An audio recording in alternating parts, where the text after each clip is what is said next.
We are with Richard Coleman, CEO of the Speedway Grand Prix from 2026. What are your expectations before your first season as CEO?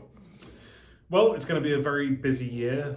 We've got a great team of people that we've assembled to deliver the World Championship. There's going to be no revolution, it's going to be an evolution, but ultimately, I'm excited that we should be able to deliver a really good premium sport product.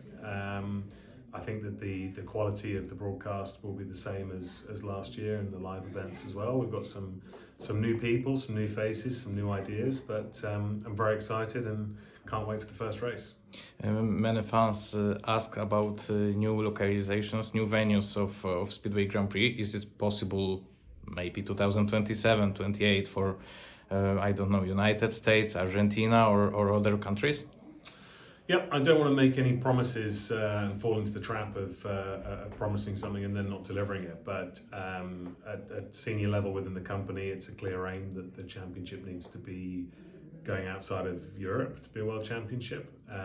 We've got interest from several candidate events. It needs to be financially sound and make sense because this championship has to be sustainable. But we have some interest from particularly Australia, which would be great to go back to. Okay. It's kind of the home of Speedway, and we've got a number of Australian riders, and it would be a great market to go back to. So we're working hard on that.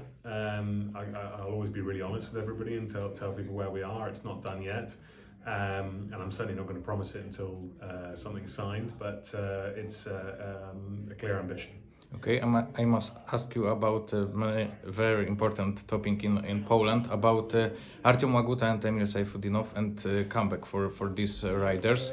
Since 2022, we don't look these guys in GP. What is your opinion about comeback of two guys? Well, listen, I always like to try and keep sport and politics separate.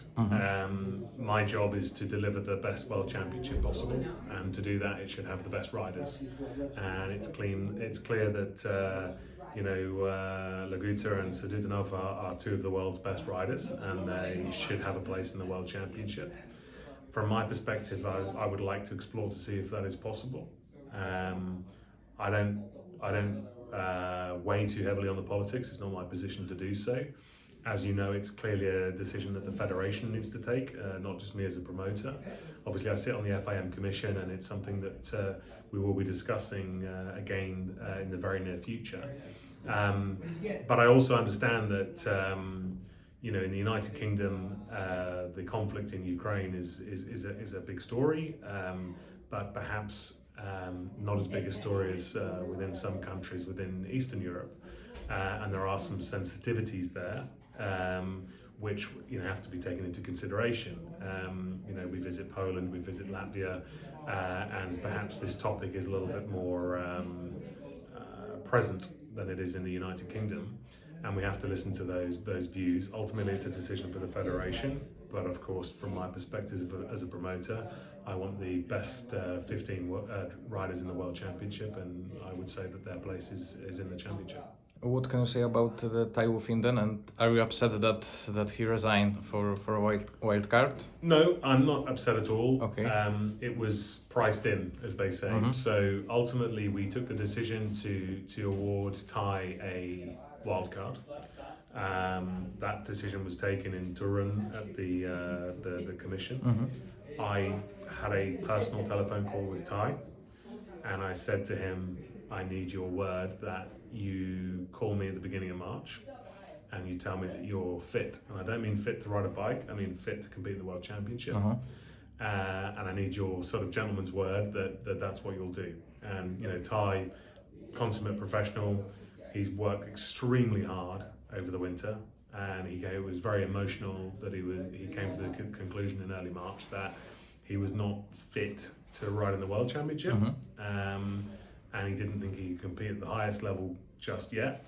But he was true to his word. He told me that was the case, and we took the decision for Panitsky at first reserve, knowing full well, firstly, that Tai probably only had a 50% chance of being fit, so it's very likely he could become a wild card. And secondly, that the wild card normally statistically competes in 4.5 GPs. So I kind of had the view he'd probably be doing half a season anyway. So no disappointment, only personal disappointment for Tai, but I stand by the decision that we made. Okay, last question about main goal for the new Speedway Grand Prix team for 2026. I think the important thing is that we grow the sport, and that means that we need to take Speedway to a new audience. We need to be attracting people that today may not have even heard of Speedway. My personal impression is that when people come and experience Speedway for the first time, they don't go home disappointed. So the ambition here is to make sure that we get this in front of a new audience. We've changed our presenting lineup. I think we're exploring lots of different things we can do to bring this sport to people that might not necessarily be aware of it. And that means the TV audience, but it also means the live audience. You know, if you look at the event in Latvia doesn't necessarily have a Speedway heritage. But ultimately, that event has now got good local government support from the city of Riga. It's got an audience that are not necessarily were Speedway fans, but now are. And that's been a success story. So we just need to try and do what we can to grow the audience. That's the number one aim for the company this year. Okay, thank you very much for the interview and see you in season 2026. Thanks very much.